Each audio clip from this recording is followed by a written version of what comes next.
Salut à tous, on se retrouve aujourd'hui pour parler du Paris Saint-Germain ce samedi 18 janvier. On commence tout d'abord avec le match du jour parce que le PSG joue cet après-midi à 17 h du côté de Lens. Ça sera compliqué, Lens va être certainement revanchard par rapport à la défaite qu'ils ont eue en Coupe de France au tir au but contre le PSG fin décembre. Donc voilà, c'est un match bien sûr pour Paris, délicat et surtout un match pour préparer la réception de Manchester City mercredi prochain en Ligue des Champions. On va parler bien évidemment de cette rencontre en faisant l'avant-match. On commence tout d'abord avec le point médical avant ce déplacement à Lens cet après-midi. Donc Dembélé est mis au repos suite à un syndrome viral. Il est malade en gros, Dembélé. Forfait. Marquinhos continue son entraînement individuel en raison d'une gêne aux adducteurs. Forfait également. Marquinhos et Ibrahim Mbaye est en convalescence après une entorse à la cheville gauche. Donc voilà les trois forfaits pour la rencontre. Donc voici le groupe appelé par Luis Enrique. A noter que Kimpembe est bien là. Pourtant il dit encore qu'il n'est pas encore prêt pour jouer, mais à chaque fois il est dans le groupe, enfin le match avant et le match encore aujourd'hui. Donc Donnarumma, Zaïre-Emery, donc Axel Tapé, tiens il est de nouveau dedans, Marco Asensio ou même Gonzalo Ramos, ils sont tous présents bien sûr pour la rencontre cet après-midi contre l'équipe de Lens. Luis Enrique en conférence de presse, on va revenir sur ce qu'il a pu dire hier, donc il faut s'attendre à une rencontre bien sûr très animée. Donc sincèrement l'équipe est actuellement dans l'un des meilleurs moments de sa saison par rapport à ce que je vois aux entraînements. C'est vrai que même les résultats sont très bons lors des derniers matchs pour le PSG. Donc Marseille est à 7 points de nous, Monaco à 10 points. En plus hier ils ont perdu Monaco, on en parlera tout à l'heure. Il y a encore beaucoup de matchs à gagner pour être champion, c'est vrai, mais voilà, pour l'instant tout va bien du côté de Paris. Souvenez-vous, il y a un gros mois de décembre et le PSG a très bien géré ce mois de décembre. On espère que ce soit la même chose là pour le mois de janvier. Bon, déjà avec par exemple un trophée remporté, le trophée des champions, mais là on pense aux matchs là qui vont arriver aujourd'hui, mais surtout le match contre City qui va être hyper important mercredi prochain. Donc Luis Enrique assure que Nuno Mendes n'est pas perturbé par les négociations sur sa prolongation de contrat. Il a dit non, je le trouve sur la même ligne que d'habitude, il est très bien comme d'habitude. Voilà. Enrique ne veut pas ménager les joueurs avant le retour de la Ligue des Champions, pas de rotation, il a dit, il faut jouer au football, il n'a rien à protéger, il faut prendre du plaisir. Il mettra les meilleurs joueurs possibles tout simplement. Cet après-midi, pas de jour au repos avant le match hyper important LDC. Bradley se comporte comme d'habitude, je suis d'accord, le foot n'est pas la chose la plus importante dans la vie, parce que Barcola il a dit qu'il a des autres problèmes dans sa vie perso, c'était pour ça qu'il n'était pas bon, pas décisif là, lors des dernières rencontres, les dernières semaines. Il a dit que voilà, il n'y a pas que le foot dans la vie, bien sûr, c'est la chose la plus importante parmi les choses les moins importantes de la vie. Parfois on peut être à un niveau inférieur, et Bradley, je le trouve comme d'habitude, il a retrouvé le chemin du but, il a délivré des passes D, enfin une contre Espali et un but. Je suis très content de ses progrès depuis l'année dernière. Les joueurs peuvent avoir des hauts et des bas, rien n'est linéaire bien sûr, il n'avait pas marqué à chaque match des doublés, des triplés, Barcola, comme il a pu le faire en début de saison. Donc là c'est une période un peu plus compliquée. Bon, il a marqué lors des derniers matchs, mais les 12 derniers matchs avant le match contre l'Espagne, on sait qu'il n'avait ni marqué ni fait de passe D. Je suis ouvert comme d'habitude à toute possibilité. Donc Barcola est un joueur qui peut jouer sans aucun doute aux trois positions en attaque, donc couloir gauche, couloir droit et aussi comme numéro 9. Il a une polyvalence en attaque, ça me plaît. Donc l'objectif est de continuer d'utiliser les joueurs en fonction des intérêts de l'équipe. Enrique sur une éventuelle utilisation accrue de Axel Tapé, on a pu voir contre Espali, qui est encore dans le groupe aujourd'hui. On peut jouer avec deux centraux gauchers. C'est un peu cliché de dire ce qu'il faut, deux centraux avec un pied différent. On est un peu moins surpris avec deux centraux droitiers. Il n'y a aucun problème. Voilà.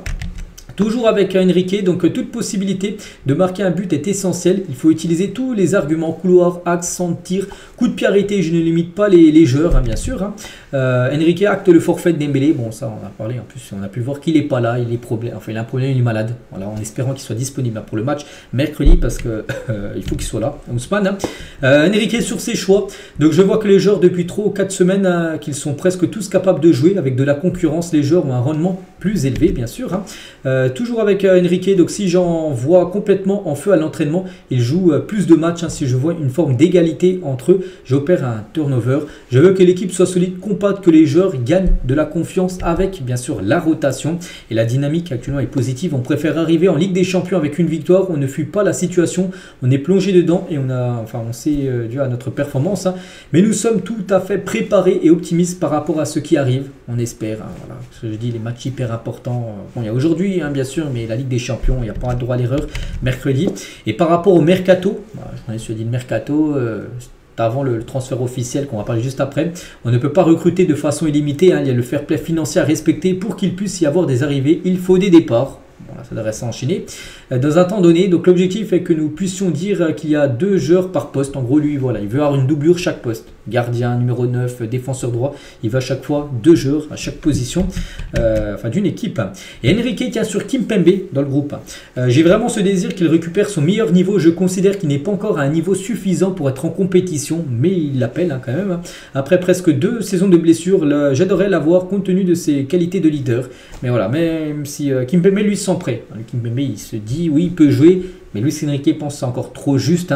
On verra s'il aura du temps de jeu aujourd'hui. N'oubliez pas qu'il n'avait pas joué contre Espali. Presnel Kimpembe. Et toujours avec Enrique, donc c'est difficile à expliquer sans que ce soit mal interprété. Aucun entraîneur voudrait utiliser un joueur qui ne soit pas dans les meilleures conditions. Quand ils sont dans les meilleures conditions, on les fait jouer. Ce sont les circonstances bien sûr qui parlent. Donc voilà, quelques déclarations de Luis Enrique. Une aussi tient sur Vitinha. A le même rôle que la saison dernière, le rôle d'un joueur clé. C'est un joueur important. Pour moi, c'est un joueur de très haut niveau. L'évolution de l'équipe de Vitinha, je considère qu'elle est très positive. J'aime ce que je vois. Et on finit qu'avec Luis Enrique parce qu'aussi il a un journaliste lui a posé une question par rapport à sa fille qui est décédée il y a quelques années. Enrique, après la question d'un journaliste sur l'anniversaire de sa fille Xana. Donc je me souviens d'un moment à Berlin après notre victoire en Ligue des Champions avec Barcelone, c'était il y a 10 ans en 2015. Xana avait planté un drapeau du Barça pour célébrer ce titre de vainqueur de la Ligue des Champions en plein milieu du terrain. J'aimerais qu'elle puisse faire de même avec le PSG. Dans le futur, si le PSG gagne la Ligue des Champions, à ce qu'on espère. Même si elle n'est plus là physiquement, elle le ferait spirituellement. Dans la vie, il faut savourer les petits bonheurs, mais aussi apprendre à surmonter les épreuves et les malheurs. Voilà ce qu'il a pu répondre à cette question. Je trouve un peu quand même déplacé comme de ce journaliste. Voilà, tu poses des questions sur le match. Parler de ça, voilà, je pense que c'est un peu limite. Bon bref, voilà ce qu'il a pu répondre. Luis Enrique. On continue la composition probable, les gars, de ce lance PSG. Nous, ce qui nous intéresse, c'est côté, bien sûr, Paris Saint-Germain. Donc Donnarumma devrait, bien sûr, commencer titulaire. Donc Hakimi, défenseur droit, capitaine, pas de Marquinhos. Donc Hakimi aura le brassard. Donc Beraldo, Pacho, Nuno Mendes en défense centrale. Défense gauche, bien sûr, Nuno Mendes. Voilà, Zeremri, Vitinha, João Neves et devant Barcola, Ramos et Kanguini, vu que Dembélé n'est pas là. Donc voilà, de fortes chances que ça soit ça. Donc attention en face, belle équipe, bien sûr, cette équipe du Racing Club de Lens. Mais ils ont perdu quand même pas mal de défenseurs. Kusanov qui partira à City. Kevin Danso, je ne vois pas la titulaire. Voilà, c'est peut-être leur point faible, là, c'est peut-être la défense. Où c'est un peu limité. Et sinon, dans le journal Le Parisien, je crois que c'est la même compo. Ils ont mis plutôt Désiré Doué à la place de Barcola. Le journal Le Parisien aussi qui a dévoilé sa compo probable. Sinon, c'est la même que pour le journal L'Équipe. Et tout à l'heure, je dis, on avait parlé de Monaco parce que Monaco hier a perdu 2 à Montpellier. C'est que Monaco, il reste sur une série où ils n'arrivent plus du tout à gagner. Ils ont perdu en plus 2 fois contre le PSG, Trophée des Champions et Paris. Mais surtout, je parle de cette équipe parce que c'est une équipe qui joue le titre avec le PSG. Puis là, ils ont perdu de nouveau hier contre Montpellier. Donc, ils sont très loin de l'équipe parisienne. Maintenant, les Monégasques. Bref, les 5 prochains matchs du PSG. Donc, il y a ce match aujourd'hui qu'on vient de parler là. Donc, ensuite, il y a le match contre City qu'on va commencer à parler dès demain, bien sûr. Demain. Après, jusqu'à mercredi, on fera le jour du match. Et il y a ce PSG Reims également prévu samedi prochain. On continue les gars et on va parler maintenant de lui parce que depuis une semaine, en gros, on ne faisait que de parler de ce joueur. Ça y est les gars, c'est officiel. Kvaratskhelia kidnappe les signes au Paris Saint-Germain jusqu'en 2029. Énorme recrue de la part du PSG. Et surtout, c'est un joueur que le PSG cible depuis quand même quelques temps. L'été dernier, tous les jours, je vous donne l'actu du PSG. On en a parlé pendant longtemps, pendant l'été 2024. Voilà, il était proche, un coup il était plus proche, un coup Naples ne voulait pas le lâcher. Bon bref, ça s'est pas fait. Et du coup, ça s'est fait officiellement le 17 janvier 2025. On se souviendra de cette date. Donc, prix du transfert, 70 millions d'euros plus bonus. Je crois que c'est 5 millions le bonus. Donc, ça fait un transfert à 75 millions d'euros. Donc, bienvenue à Kvaratskhelia, énorme footballeur. Donc, voilà, pouce levé. Donc, déjà, il devient le premier joueur géorgien de l'histoire à jouer au Paris Saint-Germain. Kvaratskhelia, mais un sacré talent. Pour ceux qui ne le connaissent pas, c'est un top player, les gars. C'est un joueur de classe mondiale. Kvaratskhelia, un énorme joueur. Sa position, je pense, de base, c'est ailier gauche. Ça ramène une énorme concurrence à Barcola et bien sûr Désiré Doué. Après, il peut occuper aussi d'autres positions. C'est que Luis Enrique aime bien des joueurs polyvalents. Peut-être en neuf, peut-être ailier droit, il jouera de temps en temps, on ne sait pas. Mais voilà, c'est un joueur qui va dynamiter les défenses adverses. Et ses premiers mots, voilà, ses premiers mots en tant que nouveau joueur parisien. Donc c'est un honneur de pouvoir porter le maillot du PSG. C'est un rêve pour moi de jouer pour l'une des plus grandes équipes du monde. C'est une grande fierté et un rêve. Et nous allons nous battre ensemble pour accomplir nos rêves. Je suis très heureux. Donc vivre de grandes émotions bien sûr du côté de Paris. Donc le projet, ce qui m'a convaincu de venir ici, je sais que le club va accomplir et comment il travaille avec les joueurs, cela correspond à ce que je suis. Beaucoup de grands joueurs ont joué bien sûr ici, en plus peut-être il a pris aussi référence avec d'anciens joueurs de Naples qui ont filé du côté du PSG comme Lavezzi, comme Cavani, comme Fabien Ruiz par exemple. Donc lui c'est à peu près dans cette lignée de joueurs là. Donc je n'ai pas beaucoup réfléchi quand j'ai eu l'opportunité de venir du côté de Paris. Il a parlé de Luis Enrique, donc il est l'un des meilleurs entraîneurs du monde. Je sais que je vais apprendre beaucoup en travaillant avec lui. Je suis très heureux de devenir un joueur entraîné par Luis Enrique. Un mot pour les supporters, donc je veux les rencontrer bientôt, j'ai hâte de connaître de grandes émotions avec eux. Je suis très heureux de les rejoindre ici et à très vite. Donc il devrait être présenté, donc, de toute façon le prochain match à domicile c'est contre City. Est-ce qu'il sera présenté avant le match contre City? Je ne sais pas.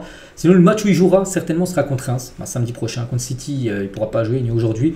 Donc voilà, Reims dans une semaine sera les grands débuts.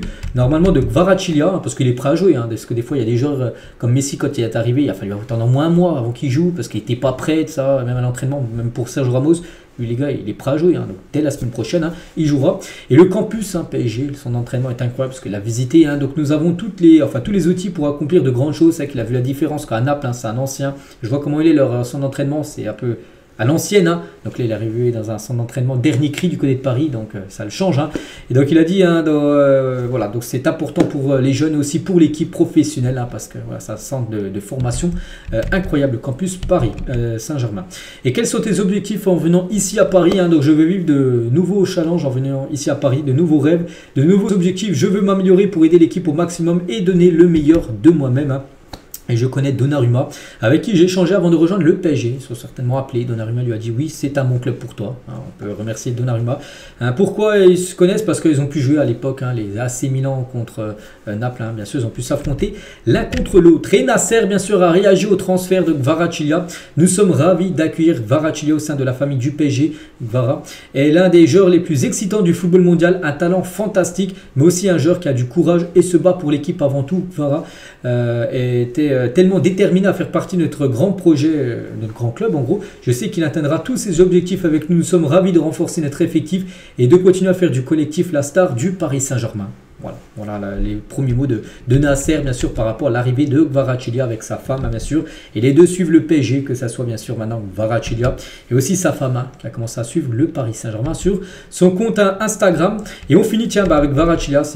Ça, c'est première rencontre avec Luis Enrique, un nouveau coach. Beaucoup de sourires entre les deux. Et comme il a dit, il est l'un des meilleurs entraîneurs du monde.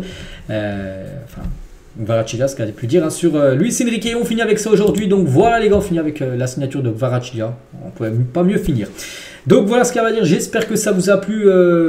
Cet après-midi match, un petit prono, un match compliqué. On pense du côté de Lens. J'aimerais bien que le PSG surtout ne perd pas parce que Paris n'a toujours pas perdu et je kifferais les gars que le PSG fasse une saison invaincue. Après ça resterait pendant longtemps historique bien sûr, une saison sans perdre. Bon, il ne va pas falloir perdre cet après-midi. Après un résultat. Un score exact, je ne sais pas, un partout sera un très bon résultat. Ça avait été le résultat lors du match de Coupe de France. Prendre un point à Lens, ça sera un très bon résultat pour Paris. Cet après-midi, allez, on se retrouve nous demain, bien sûr, pour le prochain numéro. À demain.